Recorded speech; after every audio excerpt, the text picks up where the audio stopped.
folks. Thank you for joining us this morning or wherever it is you're coming from. I think it's mostly morning for you all. We're really excited for the next 90-minute session. Richard is someone I've been talking to quite a lot. He lives very close to me in the UK. And so we've been meeting up regularly, and he's great. So you're going to have a wonderful time the next 90 minutes. He's going to give you plenty of opportunity to ask questions as we go, and he's going to be talking about a very personal journey on this stuff. So there is going to be lots of takeaways that you'll be able to pick up. Richard, I'll just provide a little bit of an overview. I know that he is going to provide that for you as well, but Richard is an advisor and educator in the digitisation of manufacturing and the development of world-class industrial functions. In previous roles, he's been managing director of RS Industria and the UK engineering director of Heineken, which I think most of us probably drank at one point. So without further ado, enjoy. Over to you, Richard, and enjoy, folks. Have a wonderful 90 minutes. Thanks so much, Ian. Good morning, everybody. Thank you very much for coming along to listen to what I've got to say. Let me just share my slide deck. Hopefully you're all seeing the actual display side and not my Yep, not my all good. I'm going to talk about as Ian said, I'm going to talk about my journey through industrial IoT, which has been happening over the course of about the last 7 years. I'll start off with a bit more of an introduction to myself before moving into what is industrial IoT and why does it matter to us. I'll then talk about the very first deployment I did and some of the learning points from that. Before whistling forward about 5 years to where I then ended up with my journey through IoT. I'll talk a little bit about security, an incredibly important topic, and then my sort of reflections. If I did it all again, what would I do differently? Which is not quite everything, but certainly quite a bit of things differently. So Ian's already given me a bit of intro, so I won't dwell on this slide, but I've spent my career in operations and maintenance management with some large companies and some smaller ones. First 20 plus years were spent on the customer side, and I tell people I was running breweries, building breweries and maintaining breweries.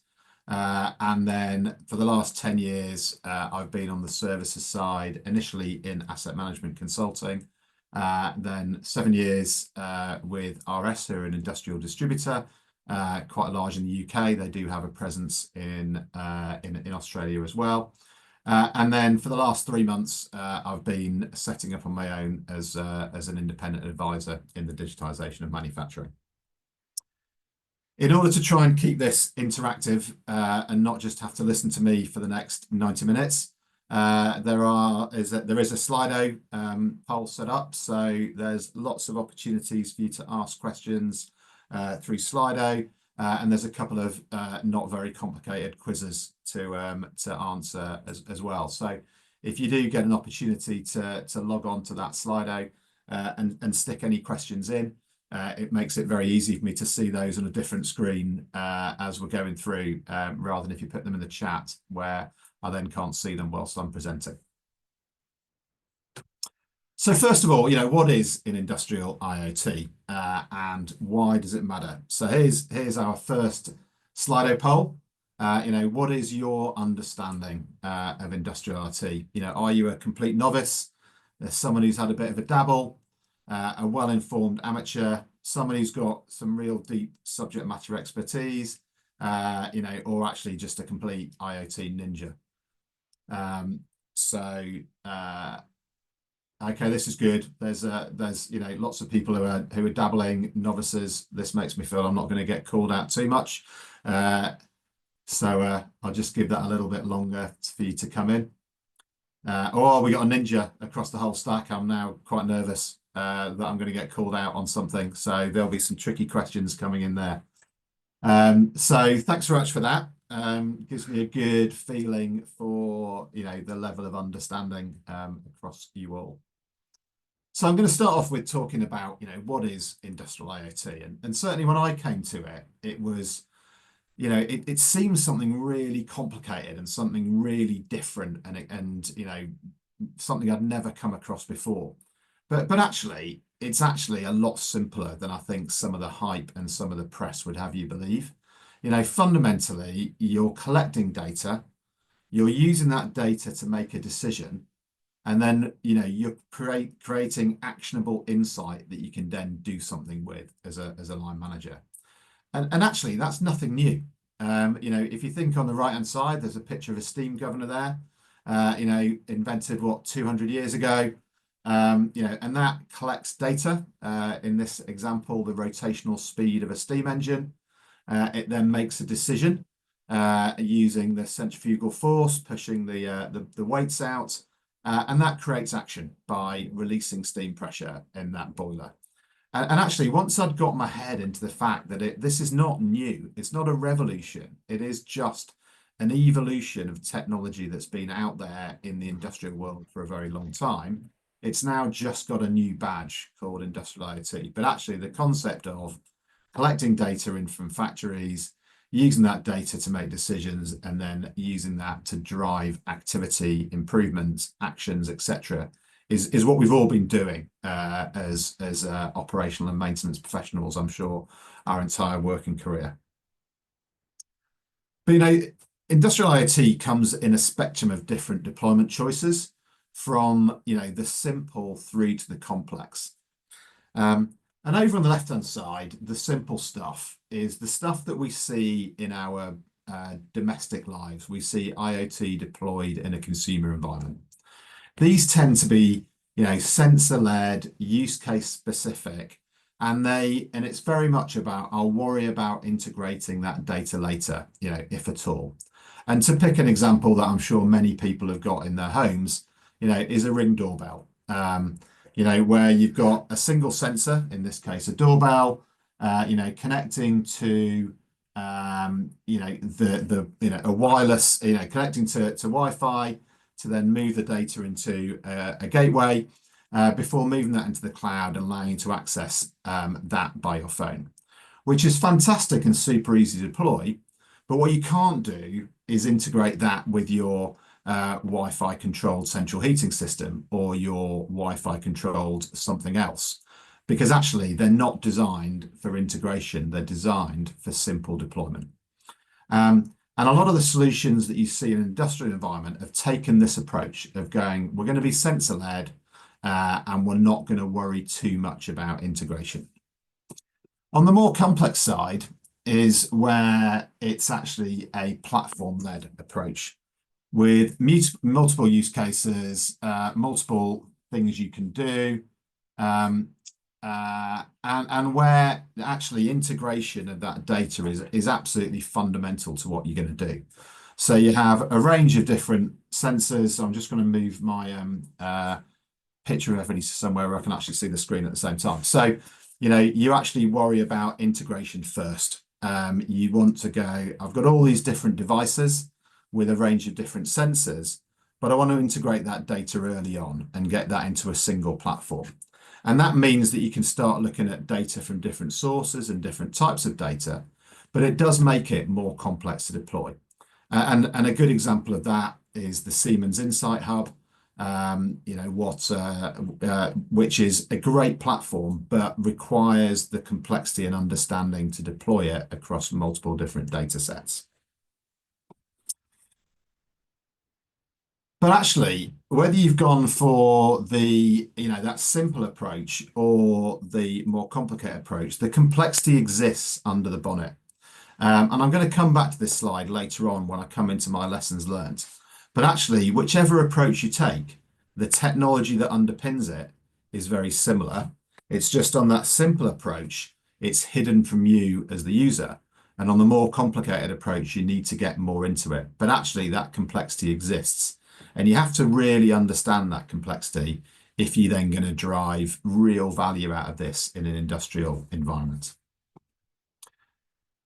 So moving on, why are we going to bother? Why are we going to bother putting this industrial IoT? Why does it matter? And as the great physicist Lord Kelvin said, to measure is to know. If you cannot measure it, you cannot improve it. And as I said, when I was looking at that, collect, decide, act model. Industrial IoT is just a better way to aggregate and measure more things more accurately with more granularity. But it's not a new technology. We've had sensors in our factories for years. But actually, as you move up through your maturity, in whether it's in operations, in energy management, or in maintenance, in this example, you do need more data and more granular data. So this is a model that I've stolen off Gartner about how that need for more data increases as you move up your maintenance maturity. So if you're down here in the reactive space, all you need to collect from your assets is event data. The asset has failed, I need to go and do something. If you're in planned, base maintenance based on usage, then clearly you need to get usage data out of your asset. But actually, once you move into, reliability centered and predictive maintenance, you need to start gathering, more and more telemetry data, and also aggregating that with contextual data as well. So actually, those simple deployments, where you've got a sensor-led approach, are maybe okay down here in a medium maturity.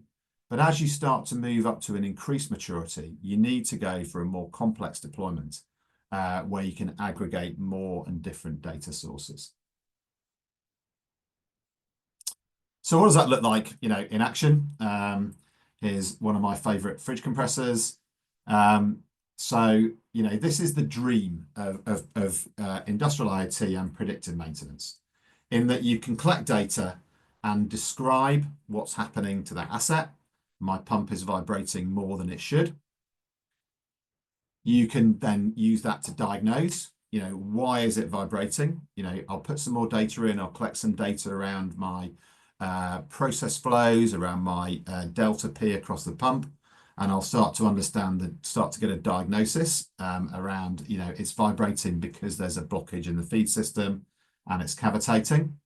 I can then throw some more data in, maybe some historical failure data or comparison to other motors, other pumps, and start to say, well, actually, I'm going to predict that what's going to happen in the future.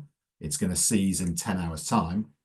And then I can throw some more data into that as well by looking at, historical maintenance records and, historical root cause analysis, and start to use that to prescribe, what to do, what action needs to be taken by the technician, clear the blockage in the feed pump and inspect the pump for ancillary damage. This is very much the dream of what the press would have you believe is easy to do once you deploy industrial IoT.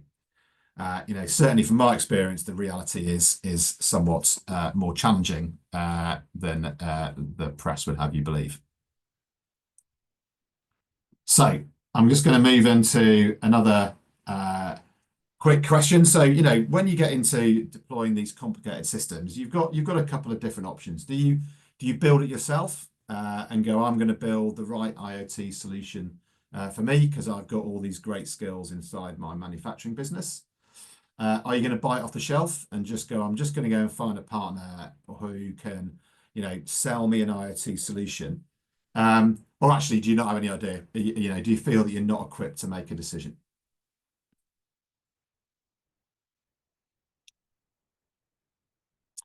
So nobody keen to, somebody, we're starting to get some people keen to build it themselves. Lots of people who don't feel they're equipped to make a decision. So what I'm going to do now is I'm going to, share two ways that I approached it. My first deployment was very much, a buy it off the shelf. My second deployment and where I ended up was actually building it myself. And then actually, when I reflect back, I'll come back to this and say what I would do differently if I did it again. So first lot of, we've not got any questions in so far, so I will keep going. But if you do have any questions, please do just bung them in the Slido as we go along. So my first deployment. And I was really early on my industrial IoT experience then. I'd come into this from a, relatively strong background in condition monitoring. So, I knew about, vibration monitoring, a little bit less about electrical current signature analysis, quite a bit about oil condition monitoring, but, a range of different condition monitoring techniques. So in my first deployment, I wanted to understand, how RS, my employer, could create value through industrial IoT, and whether there was a business model that we could build as an industrial distributor to help our customers with industrial IoT. So this was about building a proof of concept to understand how we could see how RS could create value from it.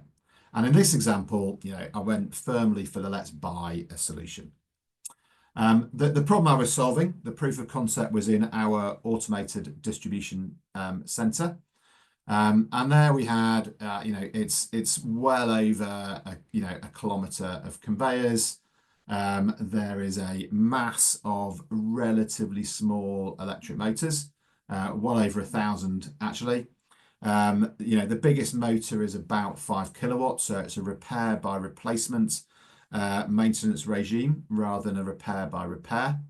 And as long as you're getting, 5 or 6 hours notice of a pending failure, it's actually quite easy to then go in and find a convenient piece of scheduled downtime to then change that motor out. It's not, you're not then going to you're not having to get months and months worth of notice. It is a relatively simple repair by replacement. And, because these motors are relatively low cost, they're not big. We couldn't afford, or I couldn't afford, to rush around putting things like vibration monitoring on them because it was too expensive to collect the data. So I was looking at a cost-effective leading indicator of failure, and I decided to go for current consumption, a little bit of motor current signature analysis, and temperature. First question, did I start with one piece of equipment? I started with one install. So there was one installation, which was a parcel sorter, which had about 18 motors on it on the various in-feed and out-feed conveyors. And the reason why I started on a broader than just one motor was because actually, I knew I had a lot of motors with the same duty. So if I could compare, the monitoring I had on one motor with another motor that had the same duty, I could start to see if there was a difference between the monitoring, what I was measuring in terms of current across those same motors, same duty, but different current consumption tells you you've got a pending problem. So the solution I went for was CT clamps to collect the current data. Very easy to install, so very low cost to deploy. I was using they were energy harvesting, so I didn't need to worry about running cables, so that kept my deployment cost down. I was using a low power consumption wireless data protocol called NOcean, which is specially optimized for energy harvesting sensors, and a dedicated gateway for that. And then pushing that data into a range of visual dashboards that meant the operational team could see the output of that and see what was happening. But actually, it was a bit of a complete failure across the piece. And from a sensor point of view, the data I was gathering was not granular enough. So I was only able to get one current reading every 5 minutes. Because it's an energy harvesting sensor, you've got to keep the power consumption low, and I just couldn't get granular enough data out of it. The wireless protocol, just couldn't punch through the electrical noise in the factory. Factories are horrific spaces to move data around wirelessly because there's lots and lots and lots of metal boxes, whether it's a control panel, or whether it's the steel frame for the building itself. Everything is mitigating against you in terms of moving wireless communication around an industrial environment. And then on top of that, you've got all the electrical noise from all those inductive loads that you've got running inside the factory. The gateway, we had real challenges in terms of getting the data out of the gateway. It was a cellular connectivity in the cloud. So because, I felt at that point in time, it was keeping us away from the complexity of connecting into the WAN environment.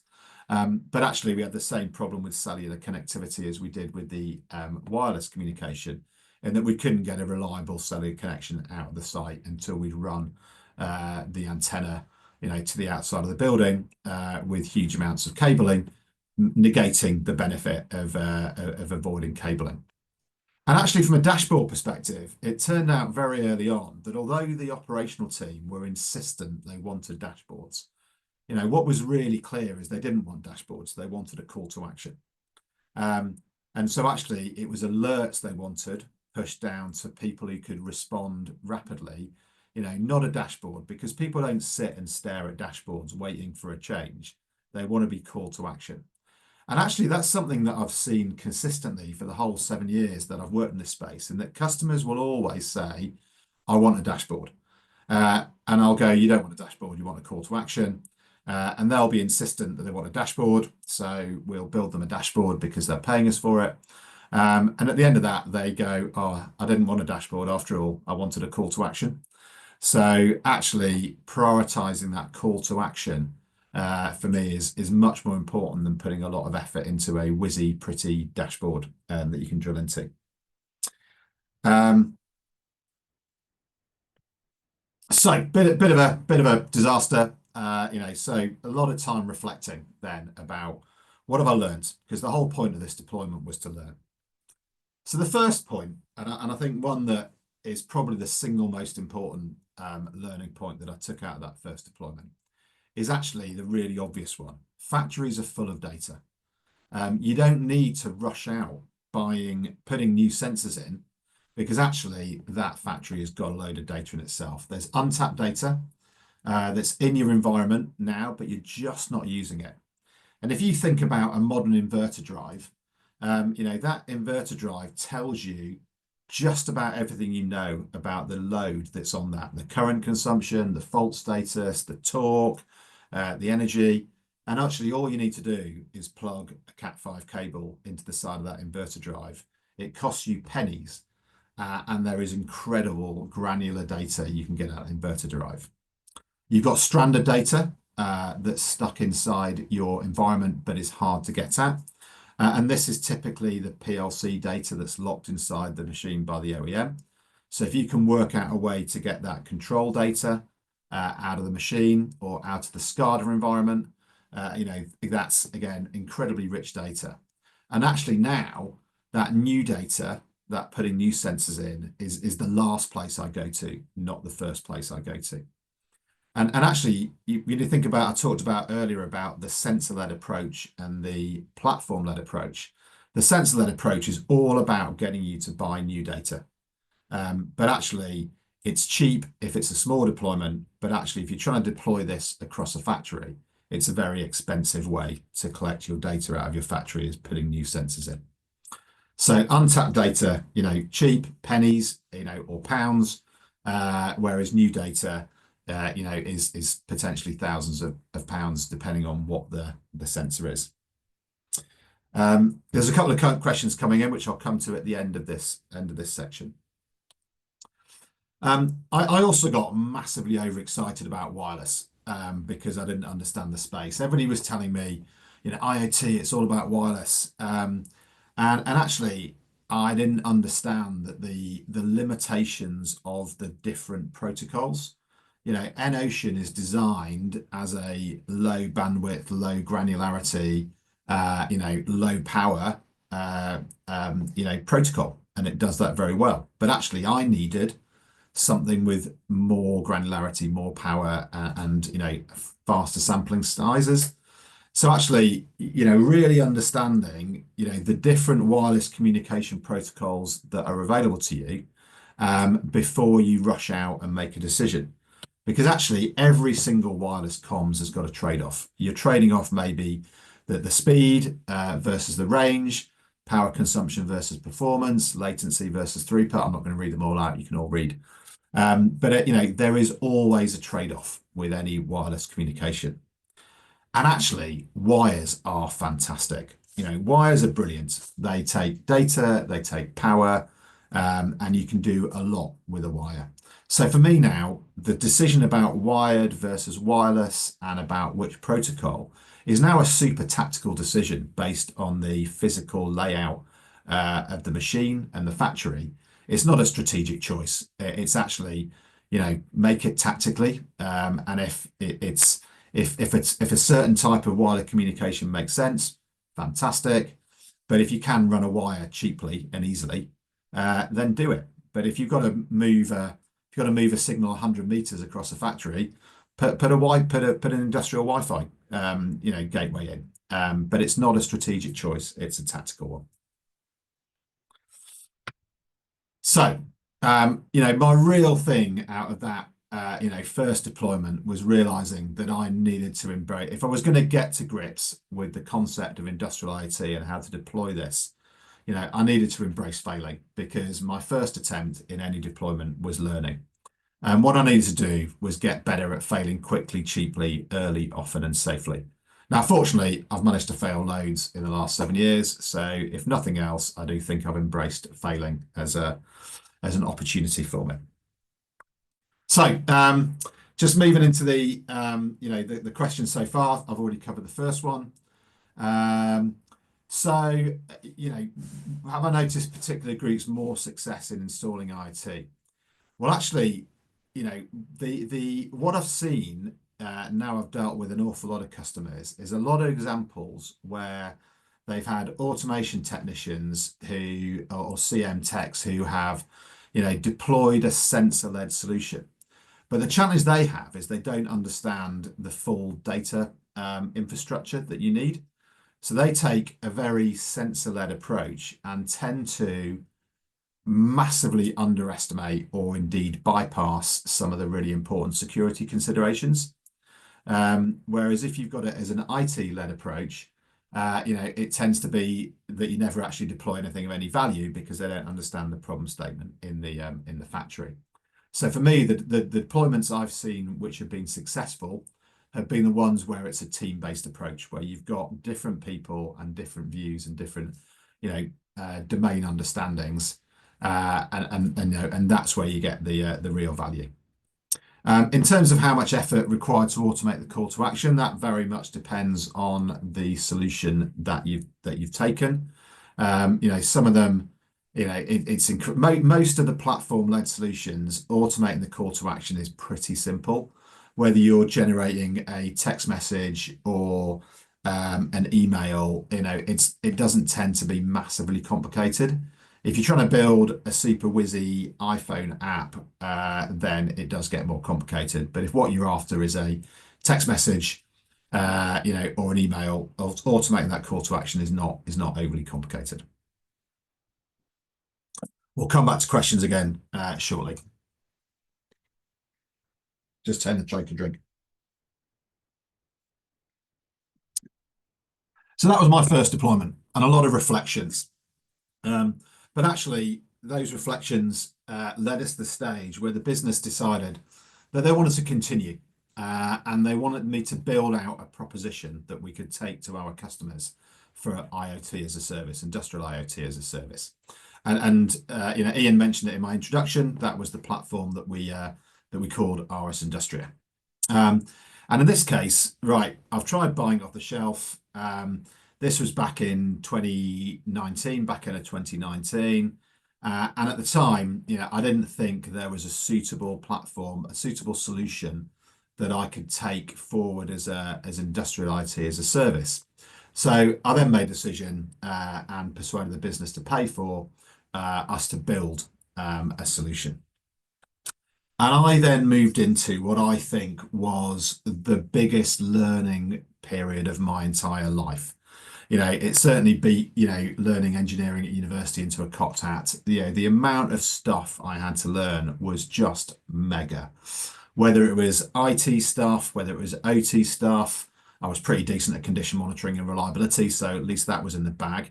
And then the whole how to commercialize it, the whole go-to-market, and how to build a business unit out of this, just an incredible learning period in my life. Enjoyable, frustrating, rewarding, all in equal measures.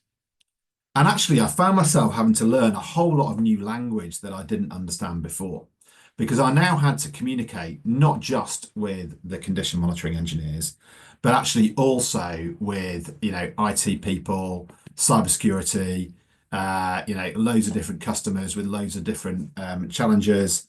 Had to learn a whole lot of new language to understand the technology that I was then hoping to shape into a solution.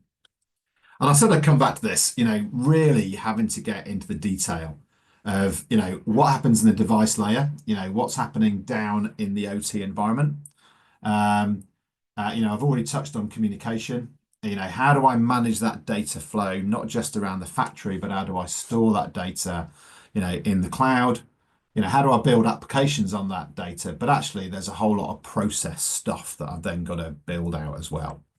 And some of that I got right, and some of that I definitely got wrong the first time I did it. And even at that device layer, I'd gone into this thinking that I understood well the ISO 95 model for industrial automation. I thought I understood well, Purdue, but actually I found myself really digging into that environment and finding that some of the models were not as simple as I initially thought, and I didn't understand them as well as I needed to. So first of all, I had to learn about building software. And the last time I'd written any code, my team all thought it was hilarious, because the last time I wrote any software was in 1993, and it was in Visual Pascal, and it was to model the gun recoil system on a howitzer. And that was the last time I'd written any code. So I now find myself, having to learn about which cloud platform I'm going to build it on. Am I going to build it on AWS, Azure, GCP, IBM? Had a very big falling out with them, or whoever else it was.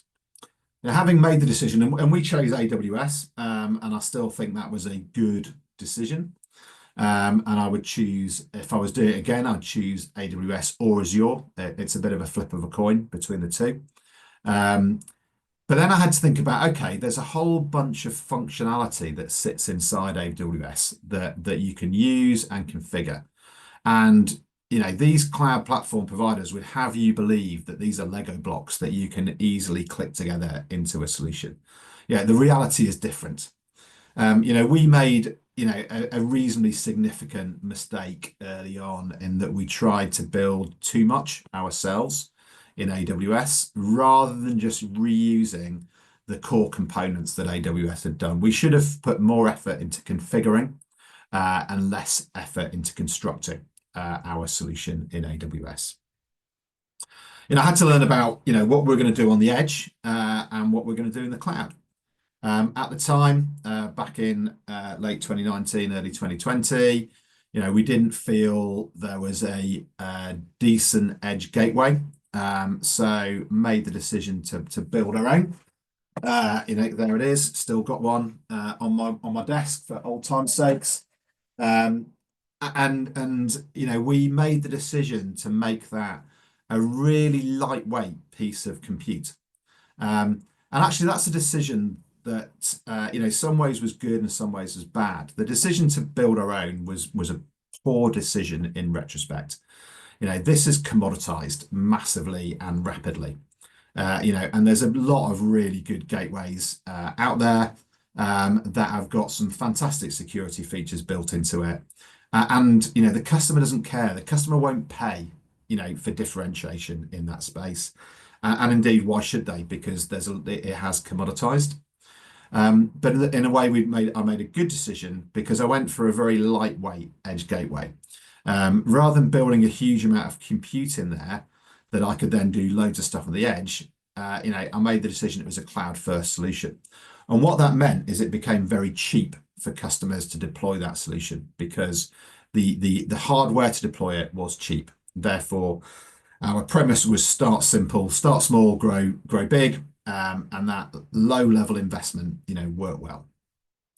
And then the last thing was, how to manage, agile software development. And I've heard a lot about Agile in the last 7 years. I've also seen a load of stuff that is called Agile that is about as non-Agile as you can humanly make it. Um, I ended up putting way too much process into our software development, and built quite a big heavyweight machine. I wish I'd been more scrappy. I wish I'd done it less rigorously. We'd have moved a lot faster. We'd have learned a lot more, and okay, we'd have had some stuff to come back and refix again. Um, but actually, I now have a reasonably high level of cynicism around people telling me what Agile is, because I've now been experienced not only to my own Agile team, but a lot of other teams. And a lot of it is not Agile. It's quite rigorous and constraining, rather than actually do stuff, try it, try again. So yeah, I had to really understand different points of view, and different points of view from IT and maintenance. And this is another bit of insight I stole off Gartner, but I think it really helped me to understand the difference between how IT people think about stuff and how, I already knew how operations and maintenance people think about stuff. But IT is about frequent change, short life cycles. It's about user experience. You build an architecture framework, you play around with build versus buy, doesn't really matter. It's whichever one is right at the time. And you plan for constant patches, upgrades, and support. You're gonna have to come back and do it again. So you plan for it. So in the IT world, legacy is the complete opposite of good. You plan for regular, let's do it again, let's do it again, let's do it again. And of course, we all know that in the world of operations and maintenance, it's about reliability, it's about safety, it's about consistency, longevity, it's about locking stuff down. And in the maintenance world, the operational world, change is the opposite of good. We don't want to touch our factories once they're working, because it's working today. If we start taking it apart, all we're going to do is break it and find it doesn't work again. And that was a real challenge, to try and bring together the different cultures of IT and maintenance, not just in my team, but also in the customer as well.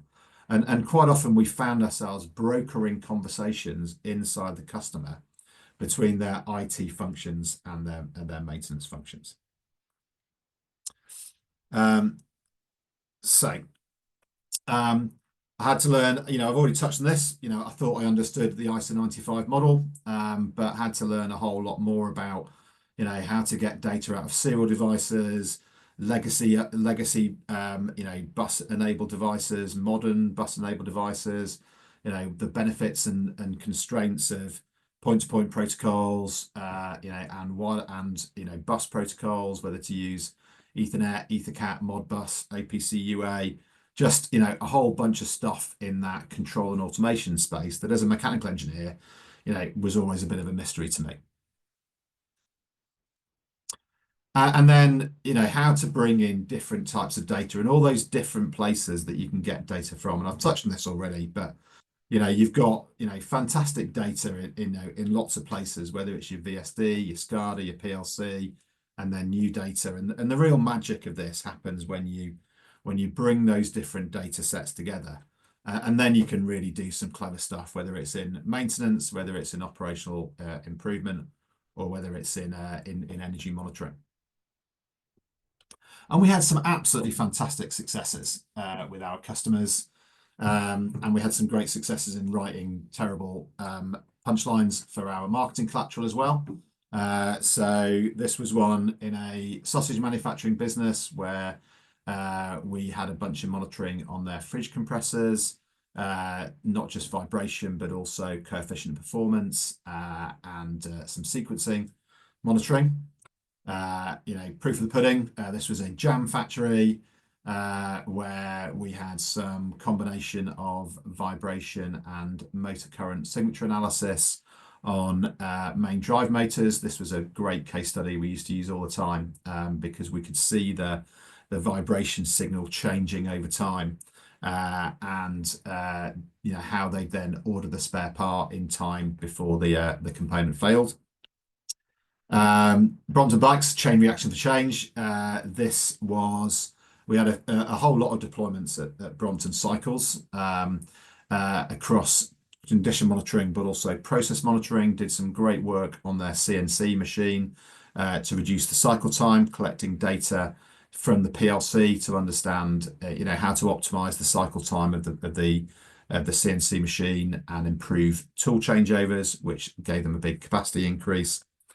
And then this was probably our cheapest deployment, which was a large automated warehouse, not our one, but a customer one.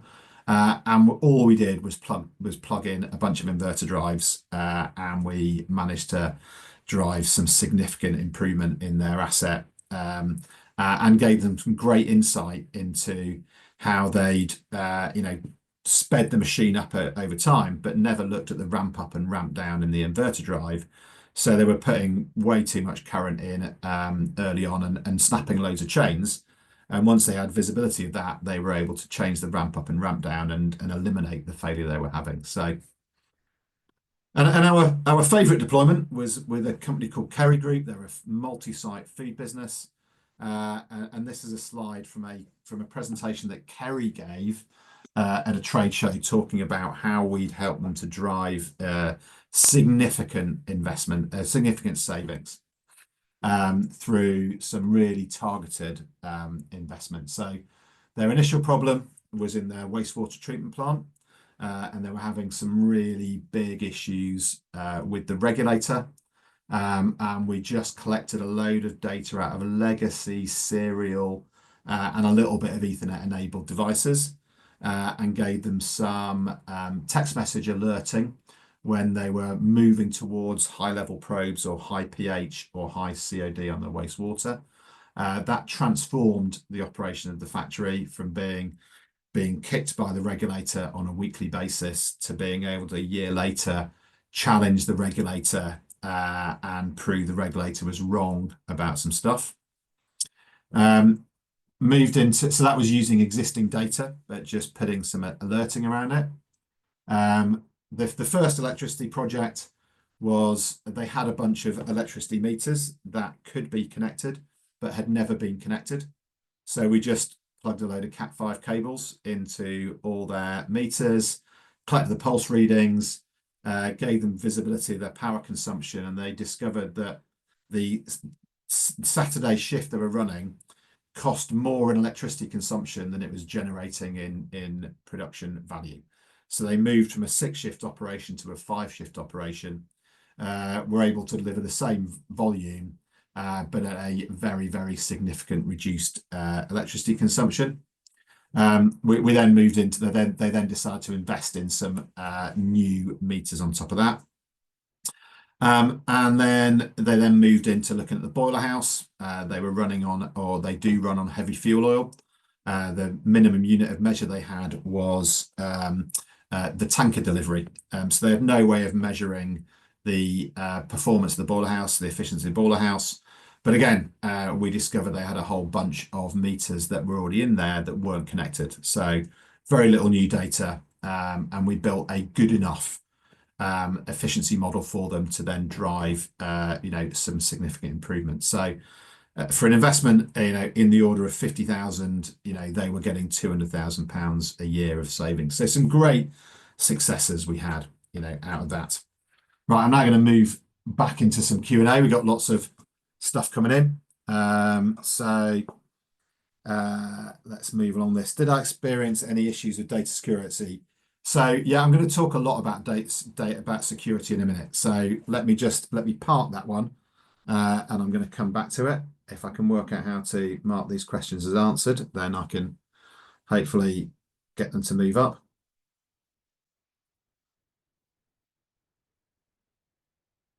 And where do you see continuous improvement? What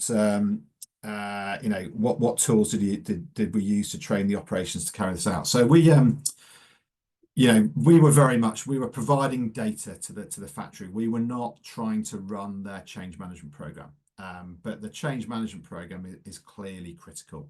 That example from Kerry that I just used, the data we provided them gave them the framework to drive a culture change in their shop floor.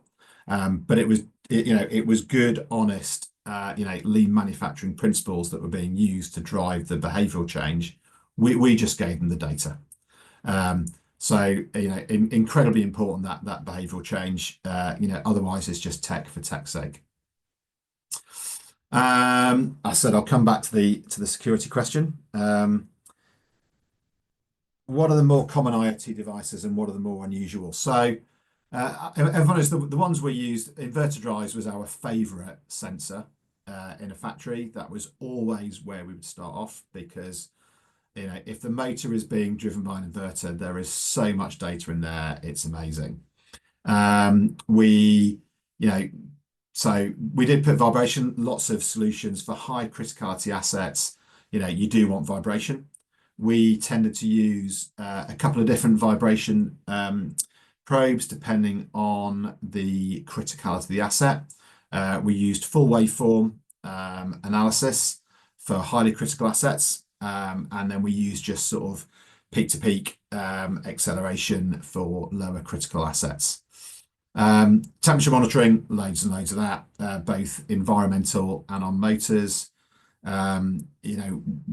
Temperature is another great one to get out of your inverter drive because the inverter drive will tell you the temperature that the motor is running at.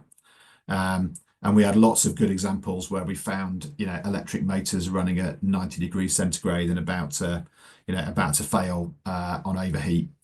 So really powerful one. We did lots of current analysis. So if it wasn't inverter driven, CT clamps was a really early again something we deploy a lot of. Only a tiny bit of motor current signature analysis. Tended to get so much data out of the inverter drive, we didn't need to do motor current signature analysis. We did a couple of deployments with IoT oil analysis, looking at particulates in the oil, but tended to be we actually tended to recommend periodic oil analysis as preferable to the IoT analysis because the sensor wasn't really granular enough in a lot of cases. So yeah, that's the sort of different sensors we used. Another question on if it's wired, is it still IoT? I mean, for me, absolutely. Whether it's wired or wireless is just a communication choice. It's not a principle. As I said, for me, wired versus wireless is a tactical issue, not a strategic issue. Did expect I'm going to come back to security. Where did you see continuous improvement? I've talked about that one. How does your recommended plan of approach change based on the discourse, fiscal, and maintenance maturity of the business? So we would, if I'm honest, we saw a lot of low digital sophistication and low maintenance maturity in businesses that I was surprised by. So we worked with a well-known manufacturer of gas turbine engines that is world famous for its power by the hour solution that it uses in gas turbines once they go in the air. Their shop floor maintenance maturity is very low, and their use of data on the shop floor is very low. So actually, even businesses where I was expecting to see really high maturity were actually relatively low. The best businesses that we met for deployment of this was where you had a high maturity engineering lead, someone who understood what good looked like, who was trying to drive a maintenance maturity change program across it, and they could see the value of data, but they didn't want to spend tens or hundreds of thousands of pounds, dollars, whichever unit of currency, to do a mass deployment. They wanted to take their critical assets and get the data. So we would work very closely with those operational maintenance leads, understand their critical pain points, and deploy solutions based on what they needed. But it didn't change the core solution. It was just about what we deployed it onto. So hopefully I've covered off those questions. Can't quite work out why I can't make the top one disappear. There we go. I say I'll come back to security one. So security. because we were, a publicly listed company and I was a small part of a very big machine, I did not want to be the person who created the wrong press news about RS. I did not want to be the person who, said that RS components causes close down of, Kerry Foods. So we took security incredibly seriously from day one. And I was very lucky in that our Chief Information Security Officer was massively supportive of our initiative and was super excited about the opportunity from IoT. And you might think that a security person would be, a cybersecurity person would be negative and trying to stop it, but actually the complete opposite. He was trying to equip us with ways to do this right and ways to do it in a way that we would get it past the security of our customers. And, we never failed a security assessment with any of our customers. That was never the reason we didn't progress. So, what I learned though was there are definitely some steps to enlightenment in industrial cybersecurity. So the first one was the customer, the business starts to get awareness about the potential around OT security challenges. And those catalysts could be a security breach. It could be new kit being installed. That was tended to be where we came in because we would create that awareness in the customer of the problem. Or they've got a new CISO, a new IT lead who's come in, and said we need to look at this. And then what happens is, people go out and map their networks and they go and find out, what's connected to what OT devices are involved, what security policies exist, and, potentially why they're out of control. And that then triggered, what is politely called the oh gosh moment, where suddenly the businesses started to find out that they had a problem. So we'd go in and the customers say, we don't have anything connected to our network. We'd go, I bet you do. They'd then go and look at it and they would find, unmanaged assets connected all over the place. Default passwords being used. My favorite was a factory I went to where on every single electrical panel, they had etched a board with the username and password for the HMI so that they never lost it. So every single panel had the security credentials, they had the IP address, the password and the username etched onto every panel. The most insecure thing I think I've ever found in my life. They'd find that there was lots of ports open that should have been closed down, lots of OEMs accessing machines because somebody in a project 10 years ago had given the OEM access to it, but hadn't really procedurized it. Loads and loads of patches updated, the number of Windows 95 machines we tripped over, lost count of them, and loads of gaps in the security. And then, as I said, I work very closely with our CISO, he used to share some examples that he had from his previous life of horrific breaches he had seen in the OT environment. So these are a few slides from one of his presentations that he gave. So where he'd gone out looking with a particular piece of software for security breaches, and here are some systems that he had found that were open access to the internet where the customer thought they were closed. So this is a fire control system where he had manual and the ability to manually control it from outside. This is a brewery where again he's got the ability to disable pumps. This is a drilling system where he was into the core control environment for the drill rig. This is actually from a cinema. This is one of his favorite ones because he could have controlled and changed the films they were showing in the cinema. This is from a cement factory. Again, he's got control access. Loads of examples where actually, he'd found these issues where businesses said we are secure, but actually the reality was that OT environment was not secure. And actually by having a structured approach to industrial IoT meant they found those problems and addressed them. rather than just continue to live in ignorance. So having found that, the businesses would move into firefighting. As I said, they then start to look at, how to control that. Ultimately, they then bring those IT and OT security tools together, and then optimize it. We were not so much involved with customers when they got down to this stage. We tended to be involved, creating that awareness and then working closely with customers, OT and IT teams, as we found, issues here. And we will always want to be the most secure device on their network, not the least secure device on their network. So my key messages for security is, first of all, if you get it wrong, it's going to close your business. And you really want to work with your IT function really early on and embrace them, because they're going to find out anyway. So if you try and build workarounds, they're going to find it, or the hackers are going to find it. So work with your IT function.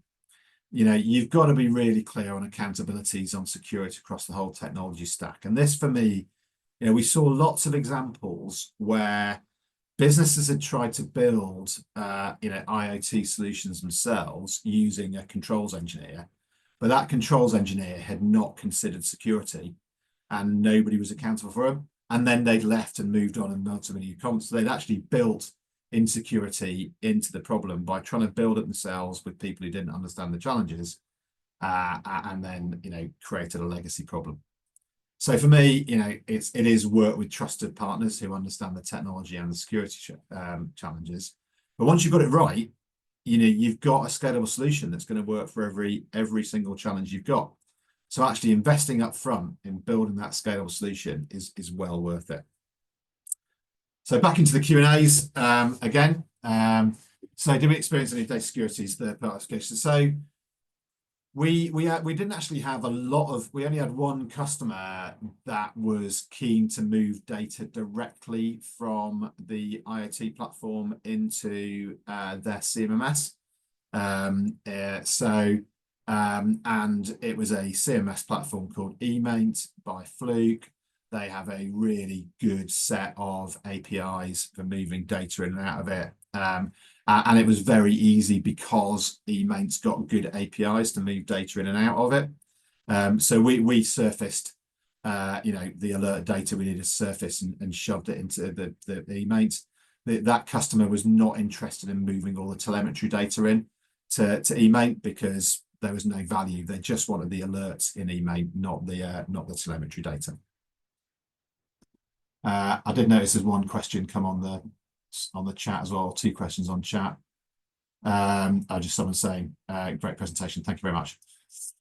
So if that's the only question on security, so coming towards the end now.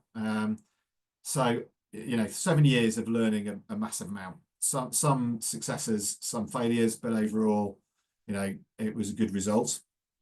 So if I had my time again, what would I do differently? So, and I thought, actually, I'm not now, for you guys, the context is, what would I do if I was deploying industrial IoT into a factory?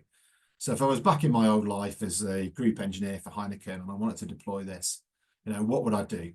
And I would absolutely focus on buying, solutions, because, buying gives me faster time to value than messing around trying to build it myself. It gives me expertise from people who understand it. It gives me long-term support, and the security that I need. But actually, before I bought it, there is things I would definitely want to do in order to be an informed buyer rather than an uninformed buyer. So I would definitely want to invest my time, understanding the architecture from the start. Not just my OT architecture, but my IT architecture as well. So, we know what things we've got in our factories. We know our critical assets. I'd want to go and look at my existing data on those assets, understand what have I got. Because actually, if I've got 80% of the data that I think I need, I've got enough data. I've seen businesses paralyzed with indecision trying to build out, what's my 100% data strategy and then delivering nothing, I would definitely go, let's just collect the data I've got, see what value I get, and then I'll start to fill in my data gaps rather than starting with my data gaps first of all. Early on, I would make a strategic choice around what my IoT platform was going to be. And if I was moving into an industrial environment, it would definitely be a platform-led approach. I would not be interested in going directly to AWS or Azure and building it myself if I was back in my old life at Heineken. I would want to go and work with someone like Siemens, Siemens Insight Hubs, for example, who've done that hard lifting and they've built an industrial IoT platform that I can just use because they've made all the mistakes and I don't need to understand it. And I'd want that industrial data platform to work not just with its own applications, but also be easy to API in and out of to other platforms as well. I wouldn't be looking for something to do everything. I'd look for a platform that managed my data and created that data lake that maybe had some applications sitting on itself, but with a strong API suite that allowed me to integrate into best of breed applications for other solutions.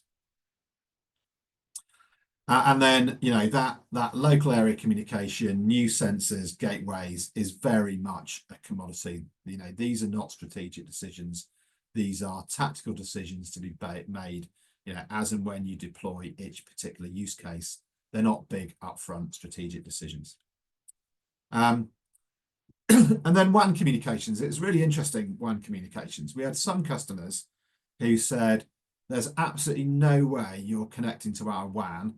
It has to be on a cellular connection because that's more secure.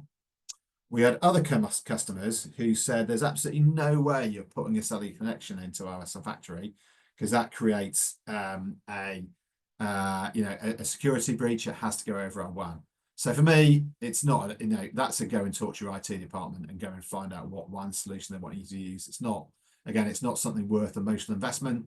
Whether it's cellular or over the WAN, doesn't matter. It's down to your IT function.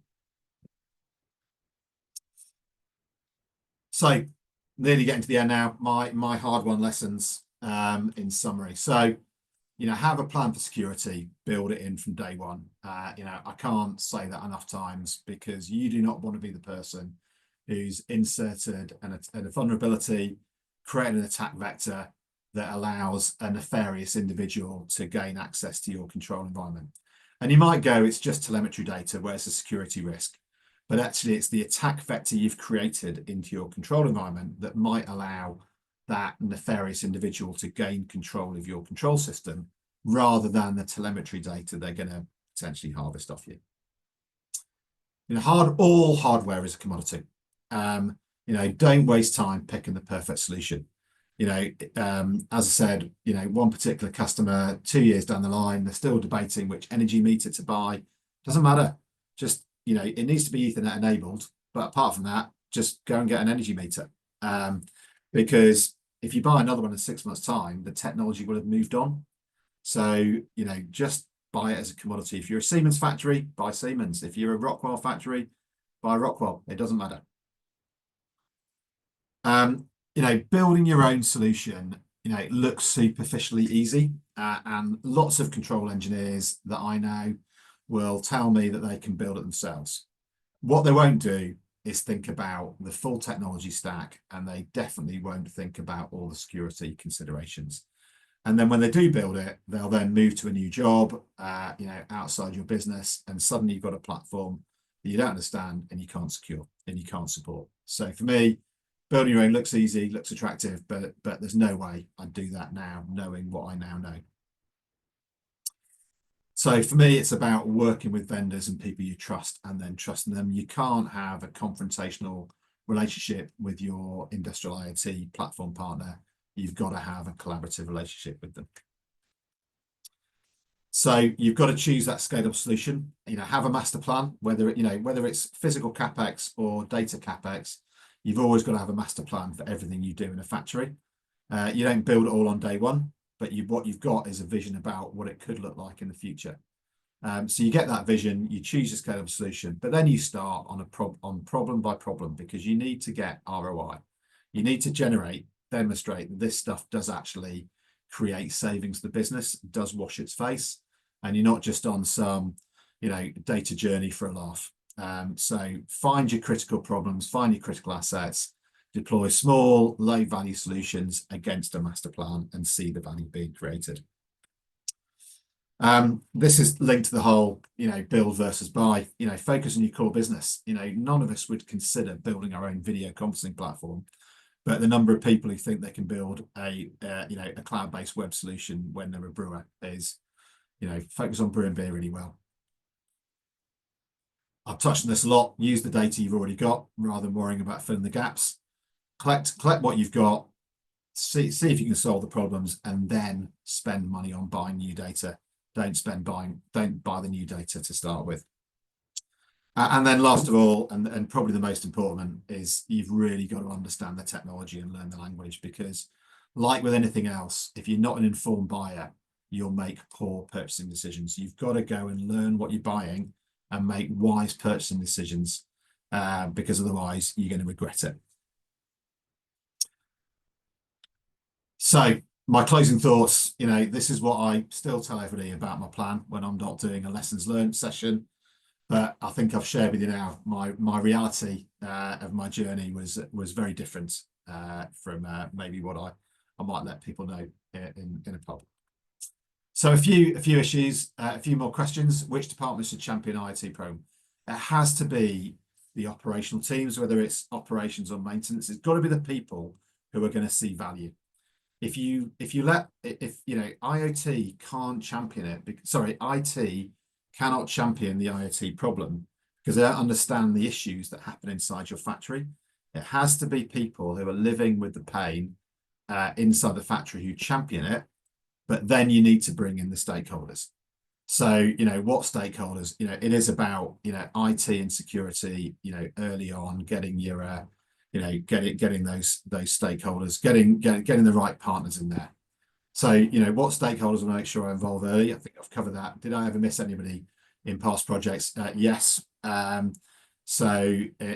Definitely made issues with the infrastructure team. So the people who, build the infrastructure to move data in the WAN, definitely didn't involve them, early on enough. We had in RS a fantastic team for managing the AWS environment, and we didn't involve them early enough. That cost us a bit of money, but we recovered it because they were very nice people and they dug us out of a hole that we had dug ourselves into, and then kept us out of it. So I would definitely have involved our cloud competency team earlier on. We were strong in a team with our OT knowledge and condition monitoring. What the consideration would be if you were planning to security on existing IoT, such as building management system? I mean, for me, a BMS is got a lot of the same challenges and a lot of the same opportunities as what I've been talking about. You're going to see, I think, a lot of those same issues in those 6 steps in a BMS as you do in an IoT platform. And really, a building management system is an industrial IoT solution by a different name.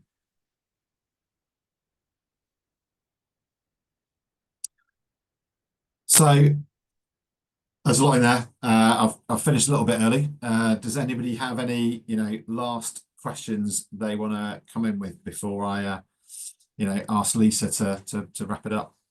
Richard, before we hand over, do you mind after your brilliant presentation, just switching off the slide just so we can see each other? I mean, if everyone wants to first scan and capture Richard's details. Yeah, so I'll put that back on so you we can email them me. as well. We are going to email everyone at the end of the day anyway. So this is beautiful. We can look at each other. Put your cameras back on so we can all see people perhaps now asking questions and seeing each other in person or face to face. It makes a difference. So thank you. Thanks everyone for doing that. And yeah, as Richard said, open to questions. Go for it. Whoever would like to speak, and just introduce yourself as you ask the question.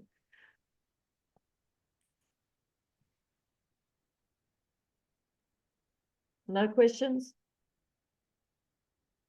Anthony? Yeah, I don't have a question, but I'd just like to say I really like that point about the difference between a dashboard and a call to action.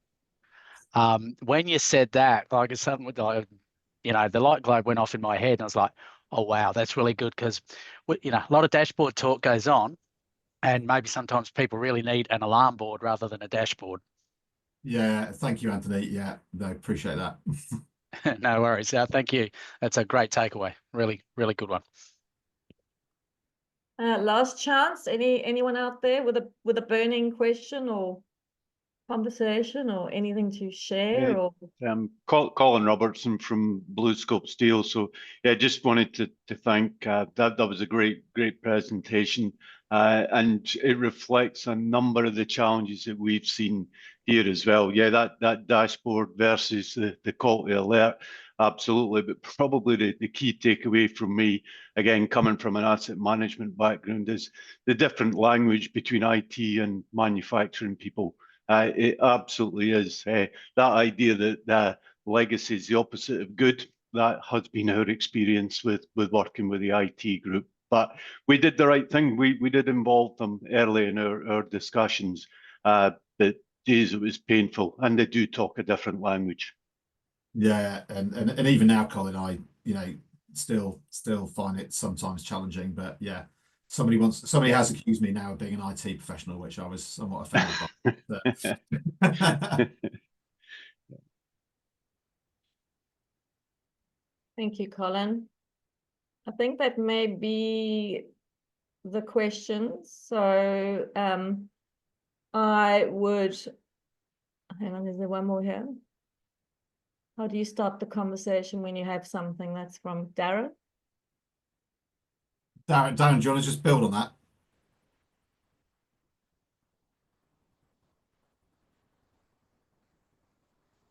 How do you start the conversation? That's something that's not fit for purpose. I think it's as in technology.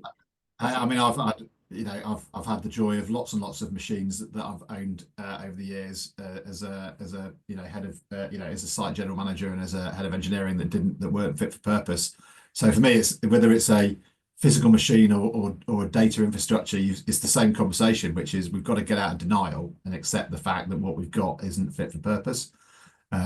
There might be some stuff we can rescue from it, or it might be a case of just recognizing the fact that that was money badly spent and we need to start again. So yeah, whether it's physical plant or data infrastructure, you need to get out of denial, and you need to help the business get out of denial by presenting the facts as they really are.